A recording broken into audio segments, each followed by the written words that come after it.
वृंदावन की कुंजों में भगवान श्री श्याम सुंदर मधुर मधुर मुरली बजाते हैं। अत्यंत सुंदरता, अत्यंत लावण्यता, अत्यंत माधुर्यता प्रदर्शित हो रही है। इस बात को जैसे ही सुना सुखदेव जी ने और कहने लगे और सुनाओ। तो दूसरे शिष्य ने भगवान की करुणा का वर्णन किया। देखो तो सही, बकासुर की बहन पूतना आई थी कन्हैया को मारने के लिए, परंतु धन्य है इनकी करुणा कितनी है। आई थी पूतना मारने के लिए स्तनों में जहर लगा करके, लेकिन माता की गति प्रदान कर दी।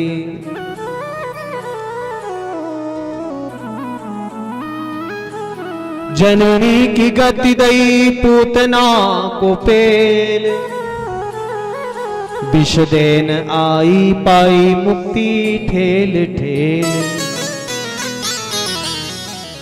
खुले स्वर्ग के किवार, प्रेम नदिया की सदा उल्टी बहे धार। पावे कौन या को पार, हो प्रेम नदिया की सदा उल्टी बहे धार।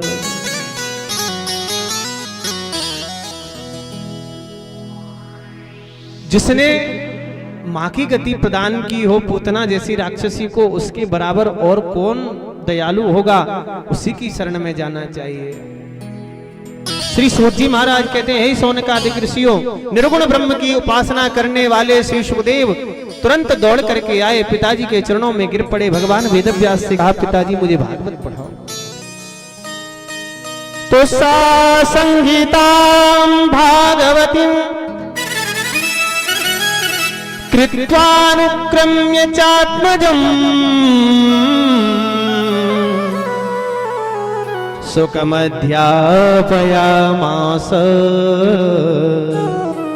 निवृत्ति निरतं मुनि। निवृत्त निरतं मुनि।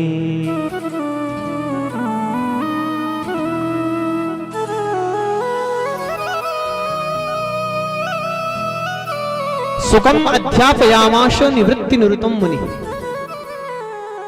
सूत जी कहते हैं, ऋषियों, भगवान वेदव्यास जी ने 18,000 मंत्र पढ़ा दिए सुखदेव जी को। 335 अध्याय 12 स्कंद से युक्त यह श्रीमद् भागवत कथा पढ़ ली और सुखदेव जी महाराज फिर जंगल के लिए चले गए। बोलिए सुखदेव भगवान की जय। हे ऋषियों, जब महाभारत संग्राम पूर्ण हो गया था, भीमसेन ने दुर्योधन की जंघा को तोड़ दिया था, अंतिम श्वास दुर्योधन ले रहा था, उसी समय अश्वत्थामा पास में आए और कहा, मित्र तुम्हारे लिए प्रिय मैं क्या कर सकता हूं। अच्छा पहले प्यार से बोलो राधे राधे। ऐसे काम नहीं चलेगा, राधे राधे तो बोलना ही पड़ेगा। अब जैसे जैसे भीड़ बढ़ेगी तैसे तैसे आपको राधे राधे ज्यादा बुलाएंगे। अभी तो हम भी सोच रहे हैं, धीरे धीरे इंजन गर्म हो रहा है। बोल बंसी वारे की जय हो।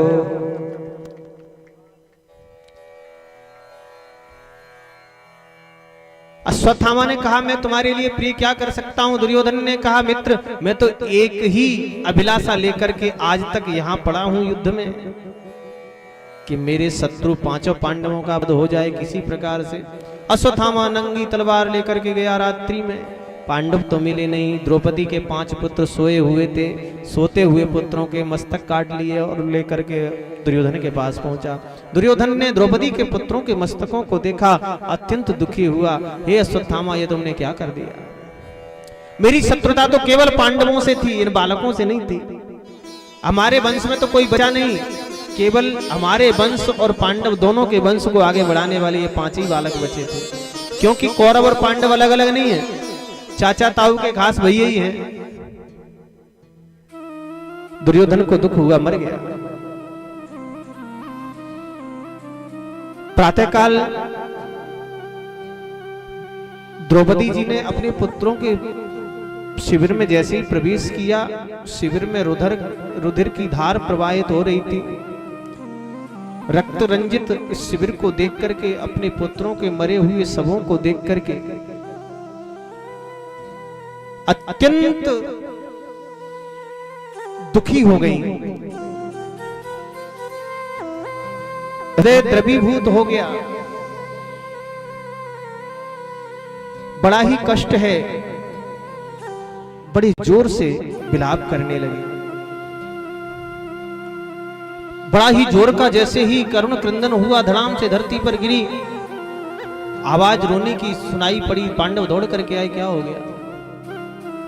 लेकिन पांडवों ने आकर के सब दृश्य देखा। कष्ट तो सभी को है, लेकिन इन्होंने अपने आप को संभाला और द्रौपदी जी को भी संभालने का प्रयास करने लगे। तुरंत अर्जुन महाराज भगवान श्री कृष्ण के साथ रथ में बैठ करके अश्वत्थामा के पीछे दौड़े, अश्वत्थामा को बांध करके लेके आए। अश्वत्थामा को देख करके रोती बिलखती द्रौपदी ने कहा, ये तो ब्राह्मण बालक है, इनको छोड़ दो। उवाच चासहन्त्यस्य बन्धनानयनं सती मुच्यतामीश ब्राह्मणो नितरां गुरु।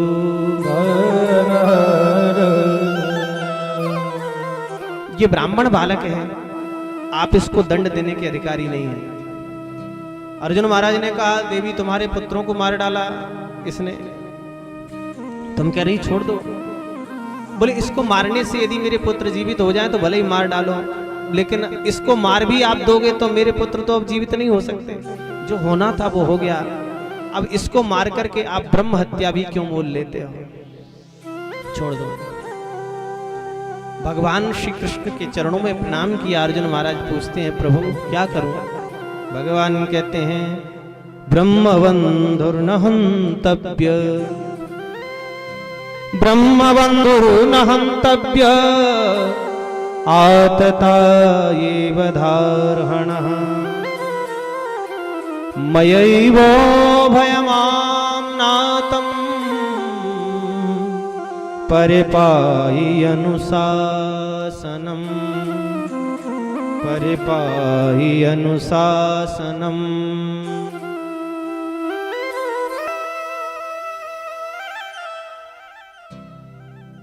ये ब्राह्मण बालक है, इसलिए इसको आप शरीर से नहीं मार सकते, लेकिन इसने सोते हुए बालकों को मारा है, इसलिए आदत आई है। छोड़ना तो फिर भी नहीं चाहिए। अर्जुन महाराज ने अश्वत्थामा को दंडित किया है, यहां पर शरीर से वध नहीं किया। सिर के आधे बाल मोड़ दिए, मूछ मोड़ दी, आधी दाढ़ी मोड़ दी, ब्रह्म तेज की मणि को निकाल करके शिविर से धक्के दे करके बाहर निकाल दिया। ऐसा ही ब्रह्म बंधो नाम बधो नान्योस्ति दैहिकः।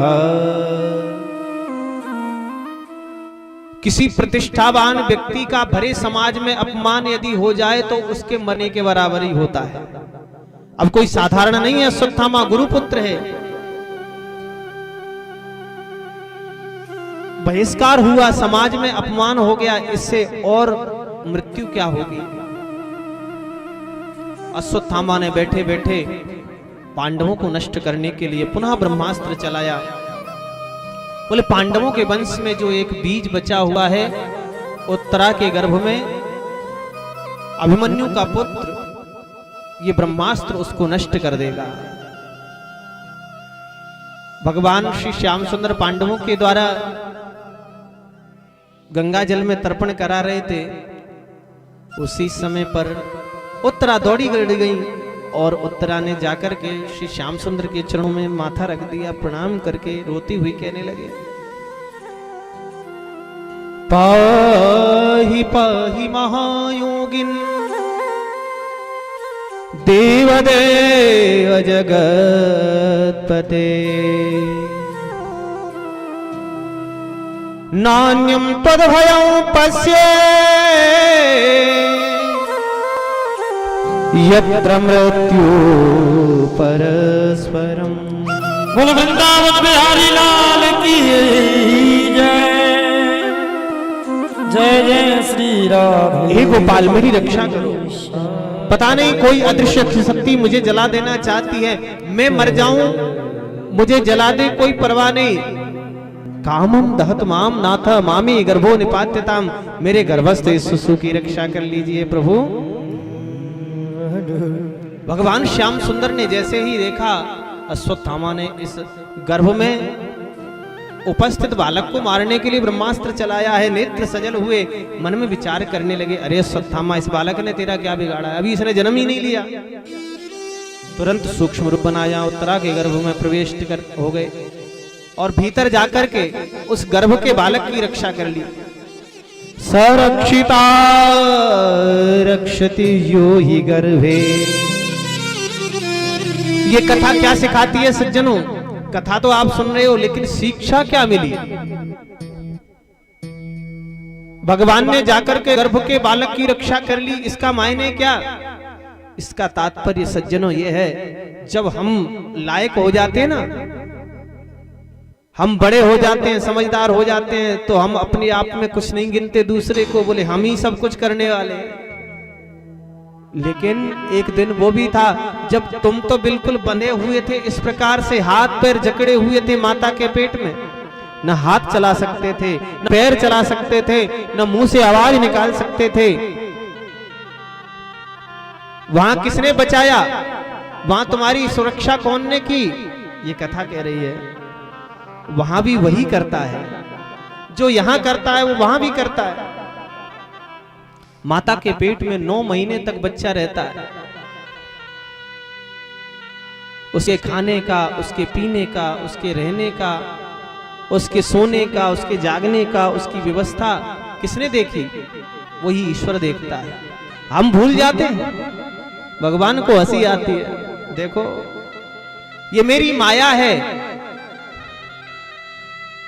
माया के कारण नाच रहा है, माया के कारण भूला हुआ है, जबकि ये नहीं जानता कि कर तुम अगर तुम अन्यथा कर तुम समर्थ ईश्वर है, सब कुछ करने में सामर्थ्यवान में ही हूं। भगवान ने उत्तरा के गर्भ में जाकर के परीक्षित की प्राण रक्षा कर दी। मां कुंती ने हाथ जोड़ के प्रार्थना की, प्रभु मैं आपको प्रणाम करती हूं, आप तो बड़े दयालु हो, बड़े कृपालु हो,